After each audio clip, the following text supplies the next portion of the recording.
Hi, this is Shaman Weaver Sheila Baker, and I want to speak about power animals and spirit guides.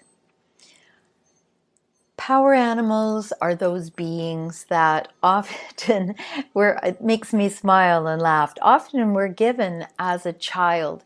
Maybe it's a teddy bear, or maybe it's a stuffed animal of a wolf or a rubber ducky. Those connections that we have with those stuffed animals and rubber duckies there's a bond there. And it seems almost as if a child could choose their own stuffed animal and be content with that. How many times do you see stuffed animals on children's beds? They are connected with those effigies, those symbols, representation of animals in the wild and domesticated that they feel fondly of. There's a Native American story that says that the animals feel sorry for us because we have two legs, and that three of them come for us at birth. And so if you were given a teddy bear, or if you were given any kind of a stuffed animal, a giraffe, a moose, there's all kinds of animals that are put into furry coats and stuffed, and that children hold tightly. So these could be our power animals. They're the ones that come and align with us when we need some strength. For me, it's bear. I feel very strong when I feel the energy of bear around me. When I might be a little fearful of doing something, I take a breath, and in that breath, I invite a power animal to come. One of my first guides was a moose. I'm Canadian, so that has some synergy for me.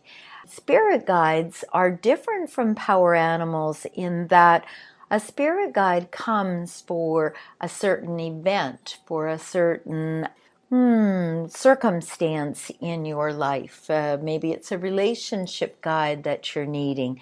Maybe it's a guide to assist you with something as practical as your budget and how to draw and attract the right home to you, the right car to you. So spirit guides come for events, they come for circumstances, they come because there's been an invitation of alignment on this one certain thing. And then when that's complete, they're free to go on to help other people.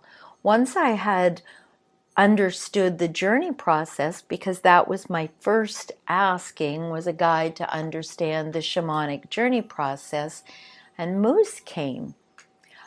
The shamanic journey process is the way that shaman and shamanic students, and really anyone who wants some information that is connected to the divine, grounded here on Mother Earth, but connected to the divine, so that we affect change as above, so below.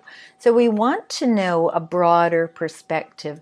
So we have a shamanic journey, and the way that that's done is first of all by setting sacred space, and then with a monotonous drum beat and an intention, we journey into the other world, also known as non-ordinary reality. The beauty of being able to access this through the monotonous drum beat is the monotonous drum beat puts the brain into a theta brainwave where it is a deeper consciousness, so we can access more things that aren't visible. The word shaman means one who sees into the dark, into non-ordinary reality, where the laws of physics as they exist on the physical world are not relevant there. A bear can be as small as an eraser or it can be as large as the Empire State Building. You can fly. You can also dive deep into the ocean and be able to swim. So the laws that are here regulating our existence don't exist there. There isn't gravity. There isn't always an electromagnetic field. And so you're open to infinite possibilities. Spirit guides who come to take you into these realms of infinite possibilities in non-ordinary reality are also infinite. A stone can show up and you're asking about your health. Well, you might find in looking at what that stone is and what that stone does, because there's wonderful books on gemstones just now, that it has a certain characteristic for a certain part of the body that it does healing. So a stone may show up, a bird might show up. It might be a chicken. Maybe what you need to do is be more down and into the earth. You know, chickens don't fly very well. So maybe it isn't about being up in the mental realm. Maybe it's about being down and close to the earth. This thing about shamanic journeys is that we use the concept of trees and waterfalls and those kinds of things that we're familiar with to take us into non-ordinary unfamiliarity, and that way of seeing things that we normally see, which make us feel comfortable and at ease. And then we're able to go and dive deep into a waterfall and come up through a tunnel, being able to breathe in a whole new environment. It might be somewhere that's familiar to you. Oftentimes it's not. The canoe, I use a canoe in which to journey. The canoe sometimes flies out into the air. My canoe has never had paddles, but you might notice that your canoe does. So the spirit guides that come for us allow us to build a relationship with them. We find out where they live and how they live, what they eat. Do they eat? You can ask their names. You can ask about how did they come to do this work? How did they come to be spirit guides and spirit animals? And they will give you this information, which will enhance your life in ways that you really can't imagine, because imagination is gateway to the soul, and you're opening up to a soulful experience that brings information and practical tools. And all of this through this relationship with a spirit guide. Now, the spirit guide who doesn't always last for your whole lifetime, because of the idea that they come for events and circumstances and particular things. They go on to help others, and new spirit guides come to teach you new lessons.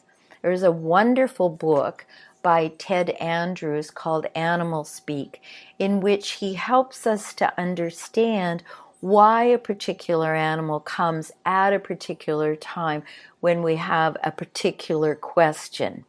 And as you get comfortable knowing your guides with the journey process, you have the ability to deepen your intimacy with yourself so that you're capable of asking more important questions.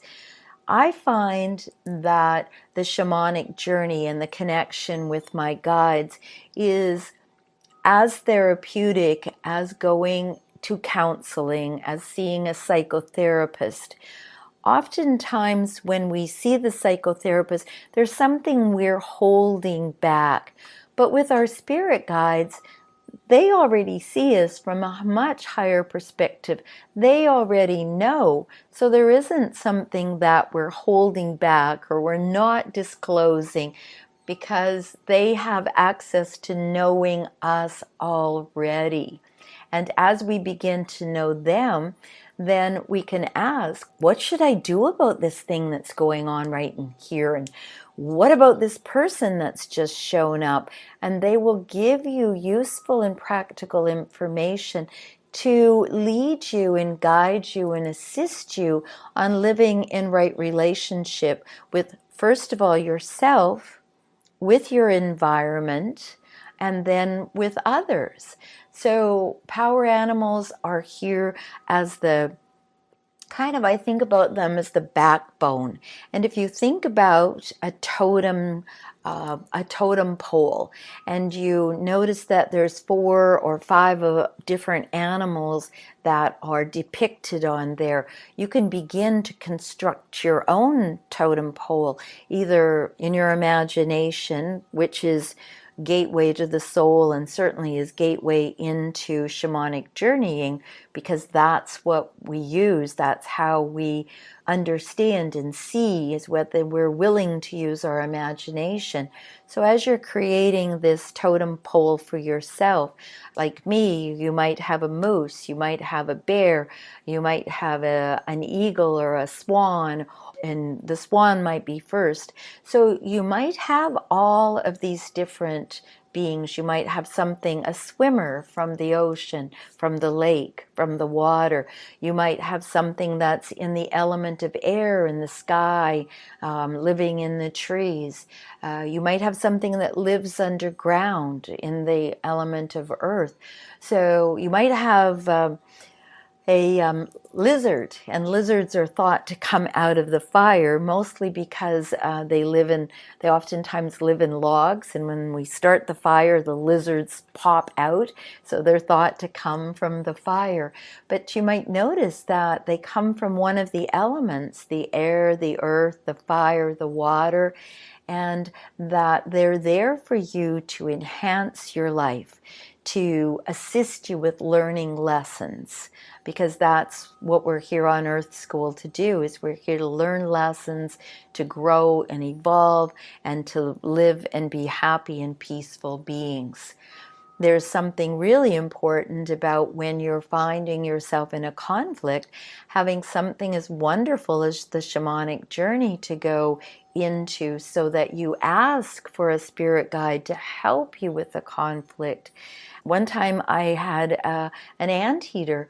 Well, you might notice if you look at a picture of an anteater that it's all armored up. So at a time of conflict, it might be useful for you to have a soft underbody, but to be armored up so that you feel protected. It's a wonderful relationship, and this is why it's highly therapeutic, is that in the time of conflict, it might arise at 2 o'clock in the morning.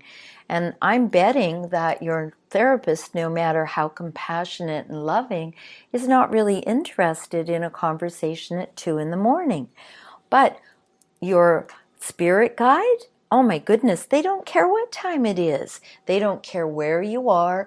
They're just ready and available and willing to assist you in this process. So they come in many, many forms. They might come as stones. They might come as trees. They might come as chickens. They might be animal, vegetable, or mineral. You know, a carrot has a lot to teach us. You know, a carrot does this thing. It comes out long and orange and imparts beautiful things into our bodies. Plant medicine is huge in shamanism because we ask the plant, what can you do for me? I mean, think about eucalyptus and the ability to breathe. Think about sage and the ability to clear spaces. And so these relationships that we build with the air, the earth, the fire, the water, plants, dirt itself, are all enriching for our lives.